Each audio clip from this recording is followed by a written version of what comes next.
மனுஷங்க வந்து ரொம்ப அட்வான்ஸ்டான ஒரு உலகத்துல இருக்காங்க. அந்த உலகத்தை ஒரு எம்பையர் வந்து கட்டி ஆண்டுட்டு வர்றாரு. ஆனா அந்த எம்பையர் என்ன பண்றாருன்னா டைம் டிராவல் பண்றாரு. அதுவும் சாதாரண டைம் டிராவல் இல்லைங்க, இன்டர்ஸ்டெல்லர் டைம் டிராவல். அந்த இன்டர்ஸ்டெல்லர் டைம் டிராவல் பண்றதுக்கு ஒரு இடத்துல மட்டும்தான் ஒரு சப்ஸ்டன்ஸ் கிடைக்குது. அதை வந்து ஸ்பைசஸ்ன்னு சொல்றாங்க. அந்த இடத்துக்கு பேர் தான் டியூன். அந்த சப்ஸ்டன்ஸை அவங்க எடுக்கிறதுக்காக அந்த மக்களை பல ஆட்சியாளர்களை வச்சு டார்ச்சர் பண்றாங்க. எப்படி பிரிட்டிஷ் வந்து மிளகு எடுக்கிறதுக்காக இங்க வந்து இந்தியாவில் இருக்கிற நம்ம மக்களை டார்ச்சர் பண்ணாங்களோ அதே மாதிரி ஒவ்வொரு ஆட்சியாளர்களும் அங்க மாறிக்கிட்டே இருப்பாங்க.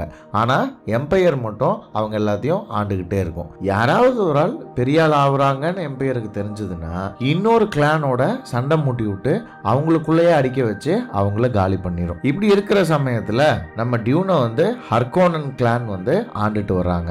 அப்போ அவங்கள காலி பண்றதுக்காக ஆத்ரைடிஸ் கிளான் கூட எம்பையர் வந்து ஒப்பந்தம் போட்டு நீங்க போய் இனிமே டியூனை பார்த்துக்குங்க, அங்க இருக்கிற ஸ்பைஸ் விற்பனை எல்லாம் நீங்க பார்த்துக்குங்க அப்படின்னு சொல்லி அனுப்பி வைக்கிறாங்க. இது இல்லாம அந்த மண்ணோட பூர்வ குடிகளான ஃப்ரெமன் ட்ரைப்ஸும் அங்க வாழ்ந்துட்டு இருக்காங்க. இவங்களுக்கு மத்தியில் என்ன நடக்குது, உண்மையாலுமே எம்பையர் ஜெயிச்சாரா இல்லையா, நம்ம ஹீரோ யாரு, இந்த ஃப்ரெமன் மக்களுக்கு விடுதலை கிடைச்சதா இல்லையா, இந்த எம்பையர் ஆட்சி முடிஞ்சதா இல்லையா, இப்படிங்கிற ஒரு மிகப்பெரிய ஒரு எப்பிக்கான இந்த கதை தான் டியூன். வணக்கம் ப்ரோ, வெல்கம் டு கத்திரிக்கோல். இன்னைக்கு நம்ம 2021 டென்னிஸ் வெல்னோவோட டைரக்ஷன்ல வெளியே வந்த டியூன்ற படத்தை பத்தி தான் பார்க்க போறோம். இந்த படத்தோட கதை ஆல்ரெடி வந்து ஒரு 50 வருஷத்துக்கு முன்னாடியே நாவலா எழுதிட்டாங்க. இது இல்லாம 2 படம் வேற முன்னாடி வந்திருக்கு.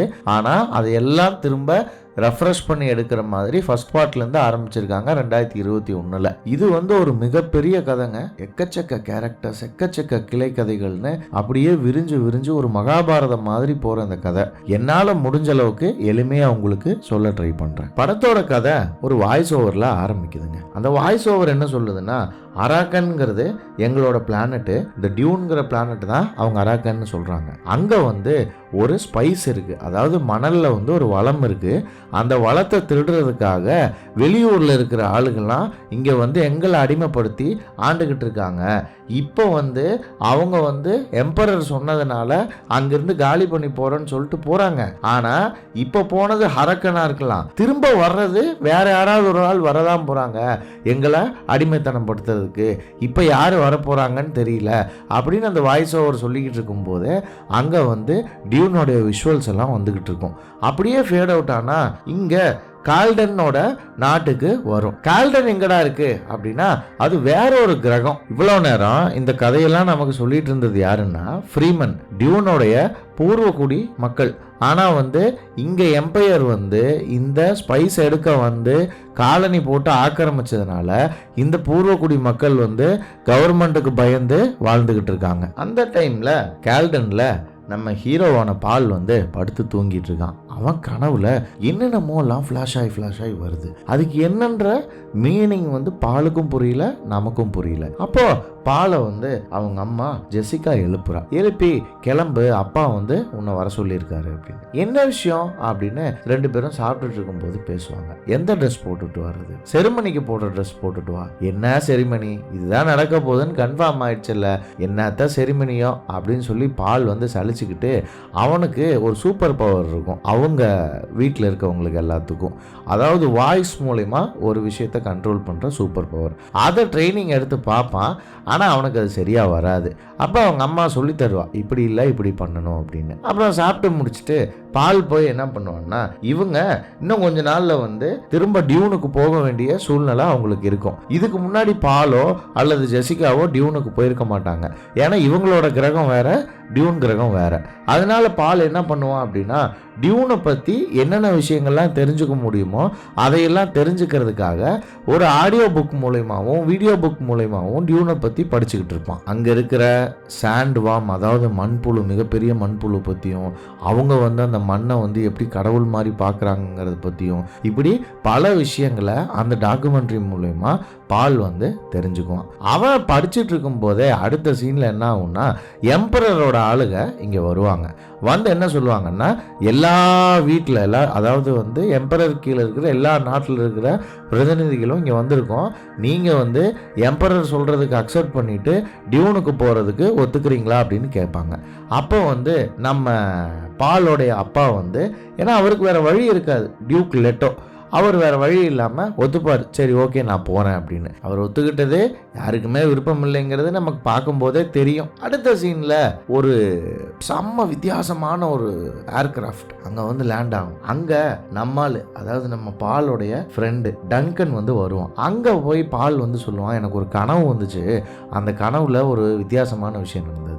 என்ன வித்தியாசமான விஷயம் நடந்தது அப்படின்னா, ஒரு பொண்ணு வந்தா, அது மட்டும் இல்லாமல் நீ வந்து அங்கே இருக்கிற ஃப்ரீமன் குரூப்போட இருக்கிற மாதிரி நான் பார்த்தேன், அதில் நீ இறக்குற மாதிரி நான் பார்த்தேன், அதனால தான் சொல்கிறேன், நீ வந்து அராக்கிஸ் போகும்போது நானும் வரேன், அப்போ நீ இறக்காமல் நான் காப்பாற்றிக்கலாம் இல்லையா அப்படின்னு சொல்லும்போது, இல்லை நான் பார்த்துக்கிறேன், நீ கிளம்பு அப்படின்னு சொல்லி பாலை அனுப்பிச்சி விட்டுட்டு டங்கன் மட்டும் கிளம்பி போயிடும். அப்புறம் பால் அப்படியே நடந்து போயிட்டு இருப்பான். பார்த்தா அவங்க அப்பா அங்கே இருப்பார். அவங்க அப்பா கிட்ட கேட்பான், ஏன் நம்ம இதெல்லாம் செய்யணும், எதுக்காக நம்ம இங்கேருந்து அங்கே போகணும், அராக்கிஸ் போய் நம்ம மேற்கொண்டு அந்த ஃப்ரீமன் மக்களை இந்த எம்பரரோட சேர்ந்து கஷ்டப்படுத்துறதுக்கு நம்ம ஏன் இங்கேருந்து அங்கே போகணும்னு சொல்லும்போது அவங்க அப்பா சொல்லுவார், நாங்கள் போகணுங்கிறது பணத்துக்காகவோ அந்த ஸ்பைஸ்க்காகவோ இல்லை, நம்ம போய் அந்த ஃப்ரீமன் மக்களோட ஒரு பார்ட்னர்ஷிப் போட்டு அவங்களுடைய வாழ்க்கையை கொஞ்சம் நம்மளால் முடிஞ்ச அளவுக்கு மேம்படுத்துறதுக்காக தான் நான் போகிறேன்.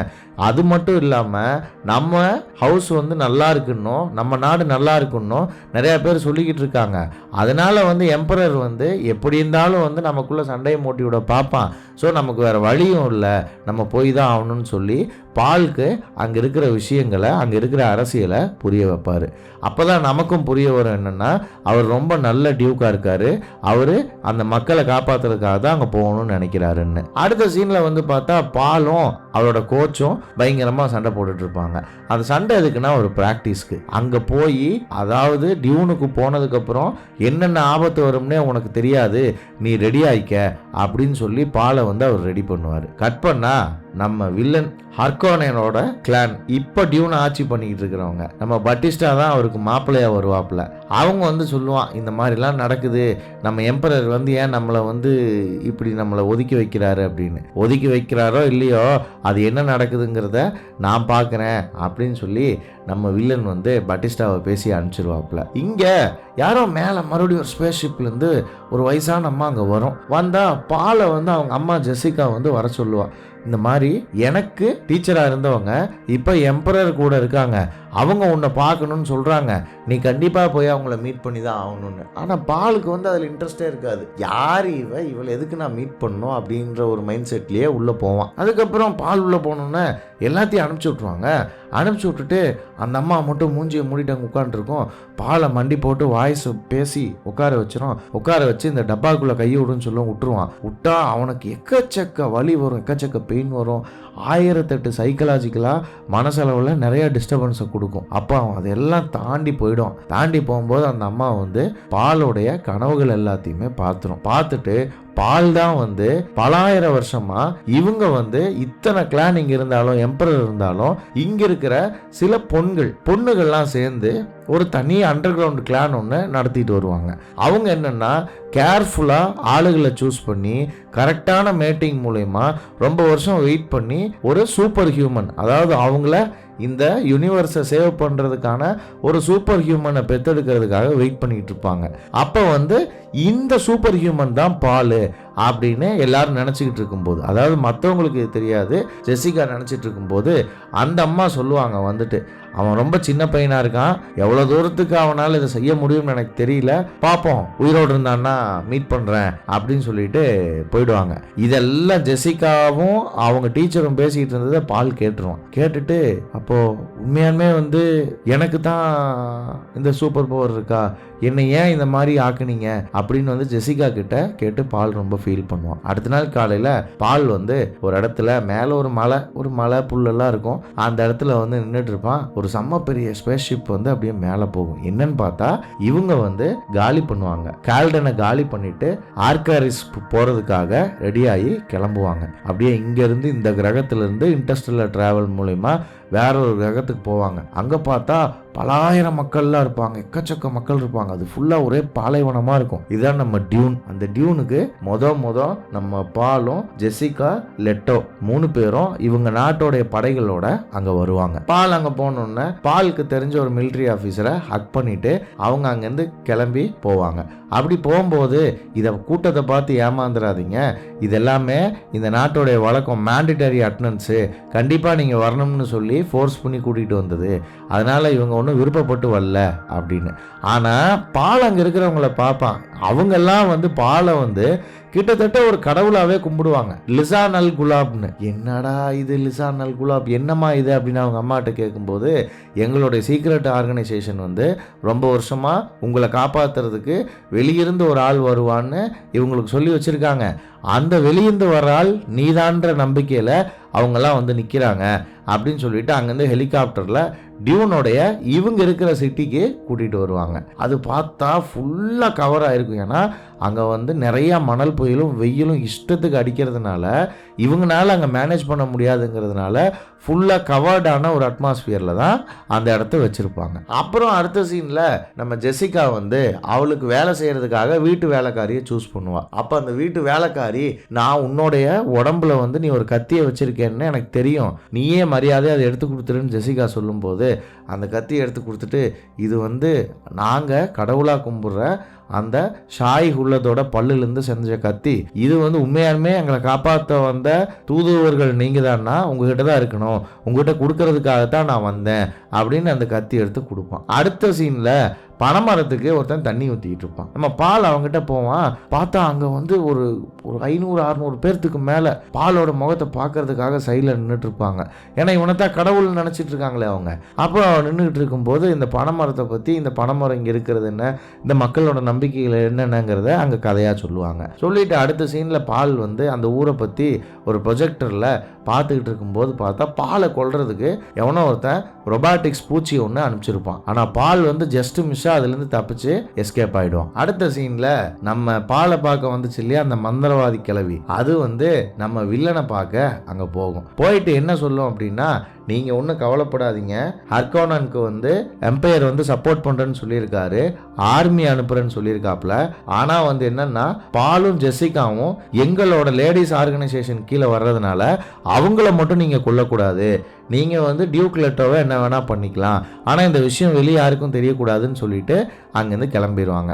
அடுத்த சீனில் வந்து நம்ம டியூக் லெட்டோ வந்து அங்கே இந்த ப்ரொடக்ஷனில் எப்படி நடக்குது, உண்மையாலுமே அந்த ஸ்பைசஸ் எல்லாம் எப்படி எடுக்கிறாங்க அப்படிங்கிறத தெரிஞ்சுக்கிறதுக்காக ஒரு மீட்டிங் ஒன்று போடுவாங்க. அந்த மீட்டிங் முடிஞ்சதுக்கப்புறம் வந்து பார்த்தா அந்த இடத்துக்கு நம்ம டன்கன் வருவான். டன்கன் வந்து அங்கே இருக்கிற அவங்களுடைய பூர்வ குடிகளான ஃப்ரீமன் வந்து எவ்வளோ ஸ்ட்ராங்கானவங்க, அவங்ககிட்ட எவ்வளோ நல்ல நல்ல டெக்னாலஜியெல்லாம் இருக்குது, அவங்க இடம் எவ்வளோ பியூட்டிஃபுல்லாக இருக்குது அப்படிங்கிற பல விஷயங்களை அங்கே டீட்டெயிலாக சொல்லுவான். சொல்லி முடிச்சுட்டு ஃப்ரீமன் இனத்துலேருந்து ஒரு ஆளை கூப்பிட்டு வருவான் டியூக்கை பார்க்கறதுக்கு. அங்கே ஒரு செம்ம காமெடி நடக்கும். இவங்கெல்லாம் கை கொடுக்க போவாங்க, ஆனால் அவன் எச்ச துப்புவான். எல்லாம் கடுப்பாய் அவன் அடிக்க வருவாங்க. அப்போ தான் தெரியும் என்னென்னா அவங்க வழக்கமே வந்து எச்ச துப்பி வரவேற்கிறது தான் வழக்கம்னு. அப்புறம் ரைட்டு ஓகே, நம்ம 2 பேரும் சேர்ந்து வேலை செய்யலாம் அப்படின்னு சொல்லி நம்ம டியூக் லெட்டோ வந்து சொல்லும்போது அந்த ஃப்ரீமன் இன தலைவரும் சரி நான் பார்க்குறேன் அப்படி ஒரு மாதிரி அசால்ட்டாக சொல்லிட்டு அங்கேருந்து கிளம்பி போயிடுவாப்புல. போகிறப்போ நம்ம பாலை பார்த்து உன்னை எனக்கு தெரியும்னு வேற சைகையில் சொல்லிட்டு போவார். அடுத்த சீனில் அந்த ஊரில் இருக்கிற டெக்னாலஜி எப்படி வேலை செய்யுது, அங்கே இருக்கவங்களோட இன்வென்ஷன்ஸ் என்னென்ன அப்படிங்கிறத டன்கன் வந்து பால்கிட்ட சொல்லிட்டு இருப்பான். அடுத்த நாள் வந்து பார்த்தா அங்கே வந்து ஒரு ஷிப்பு மாதிரி ஒரு விஷயம் வந்து இறங்கி ஒரு செம்ம பெரிய டேங்கரை தூக்கிட்டு போயிட்டு இருக்கோம். என்னன்னு நமக்கு தெரியாது. எதுக்காக அவங்க தூக்கிட்டு போகிறாங்க இதை காட்டுறாங்க அப்படின்னா, நம்ம டியூக் லெட்டோ வந்து இந்த சாண்ட் வந்து எப்படி மைனிங் பண்ணுறாங்க, எப்படி வந்து அங்கேருந்து ஸ்பைசஸ் எடுக்கிறாங்கங்கிறத நேரில் போய் பார்க்கணுன்றதுக்காக எம்பரரோட தூதுவரான ஒரு டாக்டரை மத்தியஸ்தராக வச்சு அங்கே வர வச்சிருப்பாப்புல. இவங்க எல்லாரும் கிளம்பி அங்கே இருக்கிற பாலைவனத்துக்கு போவாங்க.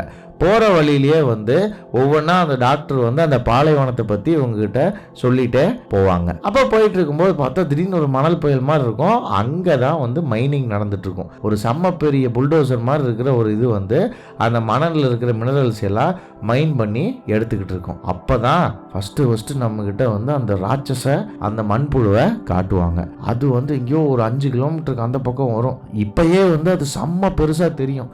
அப்போ வந்து என்ன பண்ணுவாங்கன்னா ஆனால் மைக்ரோஃபோனில் மாற்றி எல்லாத்துக்கும் இன்ஃபர்மேஷன் சொல்லுவாங்க அந்த புழு வருது அப்படின்னு. அப்போ வந்து அந்த புழு வர்ற வரைக்குமே இவங்க வந்து மைண்ட் பண்ணிகிட்டு இருக்கிறது வழக்கம்னு மைண்ட் பண்ணிகிட்டு இருப்பாங்க. அப்போ இந்த மைண்ட் பண்ணுற வண்டியை தூக்கிட்டு போகிறதுக்கு இன்னொரு ஸ்பேஸ் ஷிப் மாதிரி ஒன்று வரும். கடைசியில் பார்த்தா அதில் ஒரு கொக்கி வேலை செய்யாது. உடனே நம்ம டியூக் என்ன சொல்லுவார்னா, அது கொக்கி வேலை செய்யாட்டி பரவாயில்ல, நம்ம ஹெலிகாப்டரில் அதை கூட்டிகிட்டு போகிறோம், நம்ம வந்து 6 பேர்னா கூட 12 பேர்த்து நம்ம கூட்டிகிட்டு போயிடலாம், கண்டிப்பாக வந்து இப்படி நான் சாகிறதுக்கு விடமாட்டேன் எனக்கு கீழே வேலை செய்கிறவங்கள அப்படின்னு சொல்லி அவங்கள இறங்கி காப்பாற்றுறதுக்காக 2 ஹெலிகாப்டரையும் கீழே இறக்குவாங்க. நம்ம பாலும் அங்கே கீழே இறங்கி அந்த மண்ணை அவன் சுவாசித்த உடனே அவனுக்கு எதேதோ ஞாபகங்கள்லாம் வந்துடும், எதேதோ விஷுவல்லாம் வரும். திரும்பவும் அந்த விஷுவலில் அந்த பொண்ணு வரும், பின்னாடி ஒரு வாய்ஸ் வரும், அவனுக்கு சுயநினைவு இல்லாமல் போயிடும். அப்படியே வந்து அந்த புல்டோசர் மாதிரி இருக்கிறதுக்கு பக்கத்தில் மண்டி போட்டு உட்காந்துருவான். எல்லாரும் வந்து ஹெலிகாப்டரில் போய் ஏறிடுவாங்க. எல்லாரும் ஏறினதுக்கப்புறம் டங்கன் தான் சடனாக நோட் பண்ணுவான், ஐயோ பால் அங்கே இல்லை அப்படின்னு. அதுக்கப்புறம் அவனுடைய குரு வந்து அங்கேருந்து ஓடி வந்து பாலை வந்து எப்படியோ காப்பாற்றி மேலே கூட்டிகிட்டு வந்துடுவாப்புல. இவங்க மேலே ஏற ஒரு செம்ம பெரிய வாய் மட்டும் வந்து அந்த அவ்வளோ பெரிய டேங்கரை முழுங்கிடும்.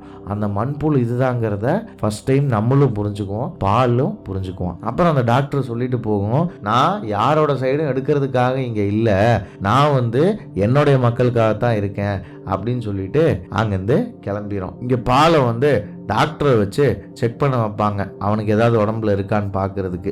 அதெல்லாம் ஒன்றும் இல்லை, ஏதோ ஒரு சைக்கலாஜிக்கல் இஷ்யூ தான் அப்படின்னு டாக்டர் சொல்லிட்டு போவான். அது சைக்கலாஜிக்கல் இஷ்யூ எல்லாம் இல்லை, எனக்கு வந்து ஒரு விஷன் கிடைச்சிது, எனக்கு வந்து ஒரு காட்சி ஒன்று தெரிஞ்சுது, அதில் ஒரு பொண்ணு தெரிஞ்சா, எல்லாமே எனக்கு தெள்ள தெளிவாக தெரிஞ்சுது அப்படின்னு சொல்லி பால் வந்து அவங்க அம்மா கிட்ட சொல்லிக்கிட்டு இருப்பான். அவள் சொல்லிக்கிட்டு இருக்கும் போதே அந்த விஷனும் நமக்கு காட்டுவாங்க. அந்த விஷனில் ஒரு பொண்ணு வந்து பாலை வந்து கிஸ் பண்ண வருவா, கிஸ் பண்ணிடுவா. அப்புறம் பாலை யாரோ குத்திடுவாங்க, என்னென்னமோ நடக்கும். ஒரு கனவு எப்படி இருக்கோ அந்த மாதிரி இருக்கும். ஒரு கத்தி கீழே கிடக்கும், அவங்க அம்மா வந்து மெடிடேட் பண்ணிட்டு இருப்பாங்க.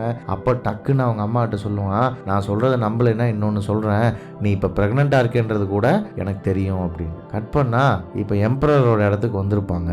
எம்பரர் நம்ம காட்ட மாட்டாங்க, ஆனால் வந்து அங்கே பயங்கரமான ஒரு கருப்பான ஒரு இடத்துல பல ஆயிரம் சோல்ஜர்ஸ் வந்து நின்றுட்டு இருப்பாங்க. மழை பெஞ்சிட்டு இருக்கும் போது பேஞ்சிட்டு ஒரு ரிச்சுவல் மாதிரி பண்ணிட்டு இங்க டியூனுக்கு அனுப்பிச்சு விடுறதுக்காக எம்பரர் வந்து அவங்கள ரெடி பண்ணியிருப்பாங்க. எதுக்காக அப்படின்னா நம்ம ஆட்ரடிஸ் கிளானுக்கு எகெயின்ஸ்டா அவங்கள இறக்கி விடுறதுக்காக. அப்போ ஜெசிகா வந்து டியூக்கை பார்க்கறதுக்காக வருவா. வரும்போது பாலை பற்றி நான் உங்ககிட்ட ஒரு விஷயம் சொல்லணும்னா, நீ அதெல்லாம் எதுவுமே சொல்ல வேணாம், இவ்வளோ நாளில் நான் உங்ககிட்ட எதுவுமே கேட்டதில்லை, இனிமேலும் நான் கேட்கறதா இல்லை, ஆனால் எனக்கு என்ன ஒரே ஒரு விஷயம்னா உனக்குள்ள என்னென்ன இருக்குங்கிறத நீ முன்னாடியே என்கிட்ட சொல்லியிருந்திருக்கலாம் அப்படின்னு சொல்லிட்டு 2 பேர் தூங்கிடுவாங்க. அந்த டாக்டர் வந்து பாலுக்கும் ஏதோ ஒன்று கொடுத்துட்டு போவார், பாலும் தூங்கிடும். பார்த்தா திடீர்னு எல்லாம் செத்து விழுவாங்க, கரண்ட் எல்லாம் ஆஃப் ஆகும், அங்கே இருக்கிற எல்லா வீரர்களும் கீழே விழுவாங்க.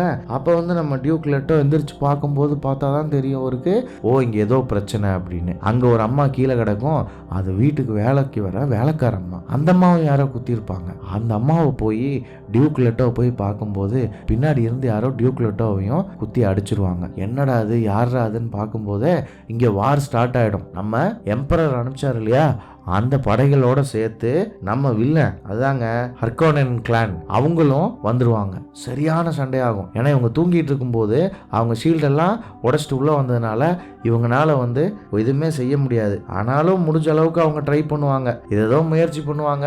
சண்டை பயங்கரமா நடந்துகிட்டு இருக்கும், 2 சைட்ல இருந்து அடிச்சுக்கிட்டு இருப்பாங்க. ஜெயிக்கிற மாதிரி ஒரு சூழ்நிலையில வரும்போது எம்பரரோடைய ட்ரூப்ஸ் உள்ள வந்துருவாங்க. உள்ள வரும்போது இவங்கனால சமாளிக்கவே முடியாது. அப்போ டாக்டர் வந்து நம்ம டியூக் கிட்ட வருவான், வந்து சாரி கேட்பான், இங்க நடக்கிற பிரச்சனைகளுக்கு நான் தான் காரணம், எனக்கு வேற வழி தெரியல, ஏன்னா என் பொண்டாட்டிய அவங்க பிடிச்சி வச்சிட்டாங்க, அதை காப்பாத்துறதுக்காகத்தான் நான் இதை செஞ்சேன், உங்களுக்கு இன்னொரு வாய்ப்பு வேணா கொடுக்குறேன், இந்த விஷப்பல்ல உங்களுக்கு நான் போடுறேன், நீங்கள் நினச்சா யாரை வேணால் இதை வச்சு கொல்ல முடியும், ஆனால் ஒரே ஒரு வாய்ப்பு தான் உங்களுக்கு இருக்கும் அப்படின்னு சொல்லி டாக்டர் வந்து நம்ம டியூக்குக்கு அந்த பல்லை வச்சு விடுவான். அதுக்கப்புறம் டங்கன் மட்டும் போய் எல்லாத்தையும் முடிஞ்ச அளவுக்கு அடிச்சுட்டு நம்ம பாலையும் ஜெசிகாவையும் தேடுவான். யாருமே அங்கே இருக்க மாட்டாங்க. ஆனால் டங்கன் மட்டும் தனியாக சண்டை போட்டுட்டு இருப்பான். இப்போ என்னன்னா ஜெசிகாவையும் பாலையும் ஒரு ஹெலிகாப்டரில் ஏற்றி தூரமாக அங்கேருந்து கூட்டிகிட்டு போயிடுவாங்க. ஏன்னா ஜெசிகாவையும் பாலையும் எதுவும் பண்ணக்கூடாதுன்னு அந்த ஹையர் கவுன்சில் இருந்து வந்து சொல்லியிருக்கிறதுனால வேற வழி இல்லாமல் டெசர்ட்டில் தூக்கி போட்டுடலாம், அங்கே இருக்கிற டெசர்ட் புழுவே வந்து அவங்கள தின்றும் அப்படின்னு சொல்லிட்டு கூட்டிகிட்டு போவாங்க. இங்கே டங்கன் வந்து எல்லாத்தையும் அடிச்சு கிடிச்சு சமாளித்து அங்கேருந்து தப்பிச்சு வெளியே வந்துடுவான். அப்படி போயிட்டு இருக்கும்போது என்ன ஆகும்னா, அங்கே இருக்கிற வில்லனோட ஆளுங்க வந்து ஜெசிகாவை ரேப் பண்ண ட்ரை பண்ணுறதுக்கு பிளான் பண்ணுவாங்க. அது வந்து பால் வந்து விடமாட்டான். அதுக்கப்புறம் அந்த வாய்ஸில் பேசினா கேட்க வைக்கிற சக்தி இருக்கும் இல்லையா, அதை வச்சு எப்படியோ வந்து அந்த ஹெலிகாப்டரில் இருக்கிற அந்த வில்லனோட ஆளுகள் எல்லாத்தையும் கொன்னுட்டு பாலும் ஜெசிகாவும் தப்பிச்சிருவாங்க. ஆனால் ஹெலிகாப்டர் போய் ஒரு இடத்துல நின்று ஆஃப் ஆகிடும். அதுக்கப்புறம் அவங்களுக்கு வேறு வழி இருக்காது. அதனால அங்கே இருக்கிற பொருட்களையே வச்சு ஒரு டென்ட்டு போட்டு அங்கே இருப்பாங்க. அதுக்கு முன்னாடி அவங்க என்ன பண்ணுவாங்கன்னா, மேலே இருந்து பார்ப்பாங்க, மணல் மேட்டு மேலே ஏறி நின்று என்ன ஆச்சுன்னு. அது என்ன ஆயிருக்குன்னா அவங்க ஊரே பற்றி எரிஞ்சுக்கிட்டு இருக்கும். இங்கே நம்ம டியூக்கை வந்து வில்லன் வந்து பிடிச்சிட்டு போயிடுவான். பிடிச்சிட்டு போயிட்டு அவங்க வீட்டில் உட்காந்து சாப்பிட்டுக்கிட்டு இருப்பான். அப்போ அந்த டாக்டர் வருவான். வந்து என் பொண்டாட்டி நீங்கள் ரிலீஸ் பண்ணி கொடுக்கணும், நீங்கள் சொன்ன மாதிரியே ஷீல்டெல்லாம் நான் தான் இறக்கி விட்டேன், இந்த இவருக்கு கூட சாப்பாட்டில் வச்சு கொடுத்தேன், அந்த பையனுக்கும் தூக்கத்துக்கு தூக்க மாத்திரை கலந்து கொடுத்தேன், இவ்வளோ வேலை செஞ்சுருக்கேன், என் பொண்டாட்டி எங்களோட அனுப்பி வைங்கன்னு சொன்னால் கண்டிப்பாக உன் பொண்டாட்டி இருக்கிற இடத்துக்கு நான் உன்னை அனுப்பி வைக்கிறேன் அப்படின்னு சொல்லி அந்த டாக்டரை மொட்டை கொன்றுவான். கொன்னுட்டு நம்ம டியூக் கிட்ட வந்து உன்னோட குடும்பமும் செத்து போச்சு, எப்படியோ ஆர்ட்ரைடிஸ்ன்ற அந்த கிளானை இன்னைக்கு நான் அழிச்சிருவேன், இனிமே உனக்கு வம்சாவளியே கிடையாதுடா அப்படின்னு சொல்லி சிரிக்கும்போது நம்ம ஆர்ட்ரைடிஸ் டியூக் ஏதோ ஒன்று சொல்லுவான். என்ன சொல்கிறான் இவன் அப்படின்னு வில்லன் பக்கத்தில் தலையை வச்சு பார்க்கும்போது பார்த்தா அந்த விஷப்பல்ல இருக்கிற விஷத்தை வச்சு துப்பிடுவான் வில்லன் மேலே. அங்கே இருக்கிறவங்க எல்லாருமே செத்துருவாங்க. அந்த ரூமை டக்குன்னு மூடிடுவாங்க. இங்கே ஜெசிகாவும் பாலும் அந்த டென்ட்டில் தான் தங்கிட்டு இருப்பாங்க. அந்த டென்ட்டில் தங்கிட்டு அந்த டென்ட்டில் அவங்க பேக்கில் எடுத்துகிட்டு வந்த விஷயங்கள்லாம் எடுத்து பார்க்கும்போது அங்கே தான் என்னென்னா, பாலுக்கு வந்து டியூக்கோட மோதிரத்தை அந்த டாக்டர் வந்து எடுத்து உள்ளே வச்சுருப்பான். பால் வந்து டியூக்கோட மோதிரத்தை எடுத்து போட்டுக்குவோம். அடுத்த நாள் காலையில் அந்த டென்ட்டுக்கு மேலே ஃபுல்லாக மணல் புயலில் மணல் வந்து அப்படியே மூடிடும். அந்த டைமில் பாலுக்கு வந்து ஒரு விஷன் வரும். அந்த விஷனில் வழக்கம் போல் அந்த பொண்ணு வரும். அந்த பொண்ணு கூட வந்து பால் இருப்பான். ஆனால் இந்த வாட்டி பால் வந்து ஒரு சண்டை போட்டுக்கிட்டு இருப்பான். அப்போ வந்து சொல்லி கதறுவான், என்னோட பேரில் யுத்தம் ஆரம்பிக்குது, என்னால் பல பேர் சாக போகிறாங்க அப்படின்னு சொல்லி ரொம்ப வேதனைப்படுவான். அவன் வேதனைப்படும் போது அவங்க அம்மா வந்து ஹக் பண்ண வருவா. இவன் கடுப்பாயிருவான், உன்னால தான் இந்த பிரச்சனையெல்லாம் எனக்கு, உன்னால தான் நான் இந்த மாதிரி ஆயிட்டேன், நீ என்னை ஹக் பண்ணலாம், என் பக்கத்தில் வராத அப்படின்னு சொல்லி அவங்க அம்மாவை விரட்டி விடுவான். அதுக்கப்புறம் அந்த மணல் இதை குடஞ்சி வெளியே வருவாங்க. வெளியே வந்தால் அங்கே பார்த்தா நம்ம டங்கன் வந்து வந்துடுவான். வந்துட்டு இந்த மாதிரி உங்கள் அப்பா இறந்துட்டாருங்கிற விஷயத்தையெல்லாம் சொல்லிவிட்டு நீங்கள் தான் அடுத்த லாடுன்னு சொல்லி அவனை கிஸ் பண்ணிவிட்டு அவன் வந்த ஹெலிகாப்டர்லேயே இவங்களை கூட்டிகிட்டு போயிட்டுருப்பான். கூட்டிகிட்டு போகும்போது பார்த்தா அங்கே டாக்டர் வெல்லிங்டனும் வந்திருப்பாங்க. அந்த வெல்லிங்டன் டாக்டரும் எல்லாரும் சேர்ந்து ஒரு இடத்துக்கு போவாங்க. அந்த இடம் என்னன்னா, இப்போ மணல் புயல் வரப்போகுது, இங்கே இருந்தால் நீங்கள் பாதுகாப்பாக இருக்கலாம், இந்த இடம் வந்து இந்த பாலைவனத்தை விவசாய பூமியாக மாற்றுறதுக்காக இதை ட்ரை பண்ணாங்க. இது வந்து ஒரு எக்காலஜிக்கல் சென்டரு. ஆனால் இந்த மணலில் இவங்க வந்து அந்த ஸ்பைசஸை கண்டுபிடிச்சோன்னே இதை பாலைவனமாகவே விட்டுட்டாங்க, யாருக்குமே இதை மாற்றுறதுக்கு மனசு வரல அப்படின்னு சொல்லிட்டு இருக்கும்போதே என்ன ஆகும்னா, வெளியே வந்து அந்த எம்பரரோட ட்ரூப்ஸ் வந்து இவங்க இருக்கிற இடத்த தேடி வந்துடுவாங்க. அதுக்கப்புறம் நம்ம டங்கன் வந்து என்ன பண்ணுவாங்கன்னா, இவங்களை உள்ளே விட்டுட்டு கதவை சாத்திட்டு டங்கன் போய் சண்டை போட்டு அந்த ட்ரூப்ஸோட போட்ட சண்டையில் டங்கன் வந்து அங்கே செத்து போயிடுவான். பால் வந்து வேண்டான்னு எவ்வளவோ டங்கனை தடுப்பான். ஆனால் டங்கன் வந்து இவங்களுக்காக நான் சாகிறது தப்பு இல்லை அப்படிங்கிற மாதிரி அவனே நினச்சிக்கிட்டு பாலை வந்து அந்த கதவை திறக்க விடாமல் சாத்திட்டு போய் இறந்துருவான். பால் வந்து எவ்வளவோ கதறுவான், கெஞ்சுவான். ஆனால் வந்து பால்னால டங்கனை காப்பாற்றவே முடியாது. அதுக்கப்புறம் டாக்டர் வந்து பாலையும் ஜெசிகாவையும் ஒரு ரகசிய வழி மூலமாக கூட்டிகிட்டு போவாங்க. கூட்டிகிட்டு போய் இந்த பக்கம் வழியாக போனீங்கன்னா ஒரு இடத்துல ஹெலிகாப்டர் இருக்கும், அந்த ஹெலிகாப்டரில் நீங்கள் கிளம்பிடுங்க அப்படின்னு. நீங்கள் வரலையா அப்படின்னா, இல்லை நான் எப்படியோ வந்துக்கிறேன், இது எனக்கு சொந்த வீடு, என் ஊரில் எனக்கு வர்றதுக்கு என்னால் முடியும், ஆனால் அந்த ஹெலிகாப்டரில் 2 பேர் தான் போக முடியும், அதனால் நீங்கள் சீக்கிரம் தப்பிச்சு போயிருங்க அப்படின்னு சொல்லி அந்த டாக்டர் வந்து அவங்க 2 பேர்த்தையும் தப்பிக்க ஒரு வழியில் அனுப்பிச்சி விட்டுட்டு இந்த டாக்டர் வந்து ஒரு வழியில் போயிடுவா. இப்போ டாக்டர் அங்கே வெளியே போய் நிற்கும் போதே பார்த்தா ஏதோ ஒரு பெரிய மண்புழு வர்றதை கவனிப்பா. அந்த டைமில் பேரலாம் இங்கே வந்து நம்ம ஜெசிகாவும் பாலும் ஹெலிகாப்டரில் ஏறி கிளம்புவாங்க. ஹெலிகாப்டரில் அவங்க போயிட்டு இருப்பாங்க. யாரோ ஒருத்தன் வந்து மணலில் வச்சு டப்பு டப்புன்னு தட்ட வைப்பான். எதுக்குன்னா அந்த மணல் புழு வந்து ரிதமாக யாராவது தட்டினா ஒரே மாதிரி தட்டினா வந்துடுன்றதுக்காக வேணும்னே தட்ட வச்சிருப்பான் போல. அது வச்சது யாருன்னு நமக்கு பெருசாக காட்ட மாட்டாங்க. டாக்டர் வந்து அதை பார்த்துட்டு அந்த மணல் புழுவை பார்த்து நின்று இருக்கும்போது எம்பரரோட ஆளுங்க வந்து டாக்டரை கொள்ள வந்துடுவாங்க. அப்போ டாக்டர் வந்து சாகாமல் என்ன பண்ணுவான்னா, அவளும் மணலை தட்டி மணல் புழுவை வர வச்சு அந்த எம்பரரோட ஆளுகளோடு சேர்ந்து மணல் புழுவோட வயிற்றுக்குள்ள அந்த டாக்டரும் போய் இறந்துருவா. இங்க பால் போயிட்டு இருக்கிற ஹெலிகாப்டரை பின்னாடி ஒரு 3 ஹெலிகாப்டர் வந்து ஃபாலோ பண்ணி குண்டு போட்டு அழிக்கிறதுக்கு ட்ரை பண்ணுவாங்க. அப்போ வந்து பால் வந்து சாதுரியமா அதுலேருந்து தப்பிப்பான். அவன் தப்பிச்சு போயிட்டு இருக்கும் போதே மறுபடியும் அவனுக்கு ஒரு விஷன் வரும். அந்த விஷன்ல திரும்ப என்ன வரும்னா, நீ வந்து ஒரு ஃப்ரெண்டை பார்ப்ப, அந்த ஃப்ரெண்டு தான் உன்னை காப்பாற்றுவான், அந்த ஃப்ரெண்டை நீ நம்பு அப்படின்னு சொல்லி அந்த விஷன் வரும். இங்கே கட் பண்ணா நம்ம குண்டன் அதுதாங்க விஷத்தில் இது பண்ணான் இல்லையா, அவனை வந்து அரணிங்க உரையமா காப்பாற்றி வச்சுருப்பாங்க. அப்போ அவங்ககிட்ட வந்து பாட்டிஸ்டா கேட்பான், இப்போ என்ன பண்ணலாம் அப்படின்னு. இப்போ எல்லா வேலைகளையும் நான் முடிச்சிட்டேன், இதுக்காக நான் நிறையா செலவு பண்ணியிருக்கேன், இனிமேல் எனக்கு இன்கம் மட்டும்தான் வேணும் அப்படின்னு. அப்போ சரிங்க, நீங்கள் செலவு பண்ணியிருக்கீங்க, ஓகே, அந்த ஃப்ரெமன் மக்கள் என்ன செய்யறது அப்படின்னா, அவங்கள கொன்று, எல்லாத்தையுமே கொன்று அப்படின்னு சொல்லி பாட்டிஸ்டாட்ட சொல்லி அனுப்பிச்சி விடுவான். இங்கே மணல் புயலில் இன்னும் அவங்க சிக்கி சின்ன பின்னமாயிட்டு இருப்பாங்க. அப்புறம் ஒரு குறிப்பிட்ட இதுக்கு மேலே 6000 அடி டிஸ்டன்ஸுக்கு மேலே போனால் அங்கே வந்து வெறும் மணல் மட்டும்தான் இருக்கும், கல் இருக்காதுன்னு 6000 அடி டிஸ்டன்ஸில் அவங்க இருப்பாங்க. இருந்துட்டு இருக்கும்போது என்ன ஆகும்னா, அவங்க ஹெலிகாப்டர் வந்து கொஞ்சம் கொஞ்சமாக வந்து செயல்படுறது நின்று போயிடும். நின்று போய் கீழே விழுந்துடும். கீழே விழுந்தோன்னே இறங்கி அவங்க ஓடுவாங்க, அந்த இடத்துலேருந்து பாறைக்கு ஓடுவாங்க. எதுக்காக அப்படின்னா, அங்கே வந்து அந்த மணல் புழு வந்துடக்கூடாதுன்றதுக்காக. அதுதான் செம்ம பெருசாக இருக்கு. அப்புறம் அங்கே போயிட்டு என்ன பண்ணுவாங்கன்னா, அந்த பாலைவனத்தில் போடுறதுக்கான அல்லது அங்கே சர்வை பண்ணுறதுக்கான ட்ரெஸ்ஸை தூக்கி போட்டுட்டு அவங்க அங்கேருந்து கிளம்பும் போது பார்த்தா அவங்கள சுற்றி வளைச்சிருவாங்க ஃப்ரீமன்ஸ். அப்போ அந்த பையனுக்கு மறுபடியும் விஷன் வரும். அந்த விஷனில் அந்த பொண்ணு மறுபடியும் வருவா, மறுபடியும் லைஃப்பை பற்றின ஃபிலாசபி எல்லாம் பேசுவா.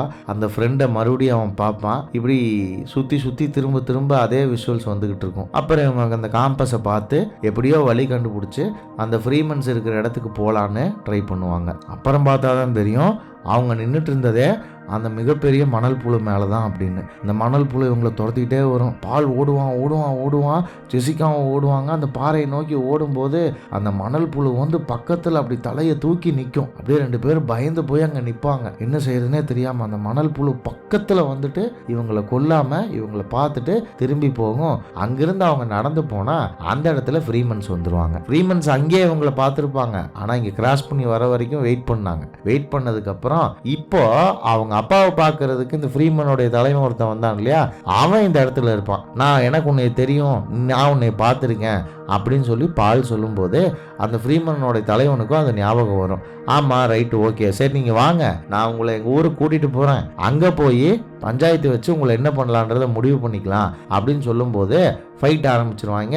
மாற்றி அடிக்க ஆரம்பிச்சிருவாங்க. அடிக்க ஆரம்பிக்கும் போது ஜெசிகா வந்து அந்த தலைவனோட கழுத்தில் கத்தியை வச்சிருவா. பால் மேலே ஓடி போய் துப்பாக்கி ஏம் பண்ணிட்டு ஒரு பாறை மேலே நின்றுட்டு இருப்பான். பாலுக்கு பின்னாடி அப்போ ஒரு பொண்ணு வந்து, நான் வந்து என் ஃப்ரெண்ட்ஸை கொல்றதுக்கெல்லாம் அவ்வளோ சீக்கிரம் உன்னை விடமாட்டேன்னு சொல்லுவாள். யாரான்னு பார்த்தா பால் கனவுல பார்த்த பொண்ணு தான் அது. ஃபர்ஸ்ட் டைம் 2 பேரும் மீட் பண்ணிப்பாங்க. அதுக்கப்புறம் சரி ஓகே கிளம்பலாம் அப்படின்னு முடிவெடுத்து எல்லாரும் கிளம்பும் போது பார்த்தா அந்த கூட்டத்தில் இருக்கிற ஒருத்தன் வந்து இதுக்கு ஒத்துக்க மாட்டான்.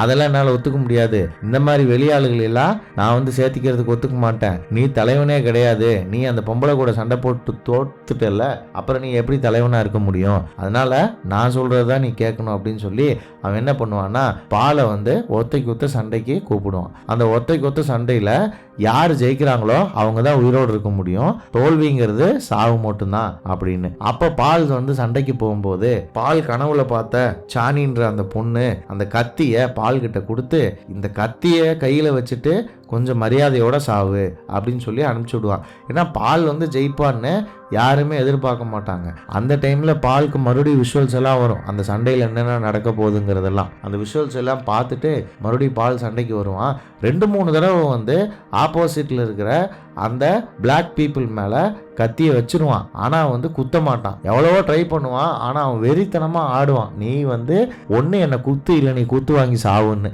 அப்போ பாலுக்கு வேற வழியே இல்லாமல் என்ன பண்ணிடுவான்னா அவனை குத்திடுவான். குத்துனா அவனும் செத்து போயிடுவான். அப்போது கொலை பண்ணதுனால ஒரு உயிர் போனால் அதுக்கு ஒரு உயிர் தான் பலன்கிறது அவங்க வழக்கங்கிறதுனால பாலை வந்து அவங்கள ஒரு ஆளாக ஏற்றுக்குவாங்க. அப்போது ஜெசிகா வந்து இல்லை நீ இந்த நாட்டை விட்டு வெளியே போகணும்னு சொல்லும்போது, இல்லை இந்த மக்களுக்காக தான் நான் போகணும், எனக்கு வந்த விஷயம் எல்லாமே என்கிட்ட அதுதான் சொல்லுச்சு, இந்த மக்களை தான் நான் இனிமேல் வந்து என்னுடைய மக்களாக நான் ஏற்றுக்கணும் அப்படின்னு சொல்லிட்டு இருக்கும்போது சொல்லிட்டு நடந்து போவாங்க. போகும்போது டெசர்ட்டில் ஒரு செம்ம பெரிய ஒரு மண்புழு மேலே எவனோ ஒருத்தன் ஏறி போவான். என்னடா அதுன்னு ஆச்சரியமா பார்ப்பாங்க. பார்க்கும்போது இதுக்கே ஆச்சரியப்படாதீங்க, இதெல்லாம் வெறும் ஆரம்பம் தான், இன்னும் போக போக நிறைய இருக்கு அப்படின்னு சொல்லி இந்த படத்தோட கதையை முடிப்பாங்க. இப்போ என்னால் எந்த அளவுக்கு இந்த படத்தோட கதையை எல்லாத்துக்கும் புரிகிற மாதிரி பிடிக்கிற மாதிரி சொல்ல முடியுமோ சொல்லிருங்க. இது எப்படி சொல்லிருங்க, இதுலேருந்து என்ன இம்ப்ரூவ்மெண்ட் பண்ணலாங்கிறத கீழே கமெண்ட் செக்ஷனில் கமெண்ட் பண்ணுங்க. இந்த நரேஷன் உங்களுக்கு பிடிச்சிருந்தா இந்த வீடியோவை லைக் பண்ணுங்க, உங்கள் ஃப்ரெண்ட்ஸ் கிட்ட ஷேர் பண்ணுங்க. அடுத்து நாங்கள் என்ன வீடியோ போடலாங்கிறத கீழே கமெண்ட் செக்ஷனில் கமெண்ட் பண்ணுங்க. இந்த மாதிரி நல்ல நல்ல வீடியோஸ் போடுற நம்ம கத்திரிக்கோளுக்கு சப்ஸ்கிரைப் பண்ணுங்க.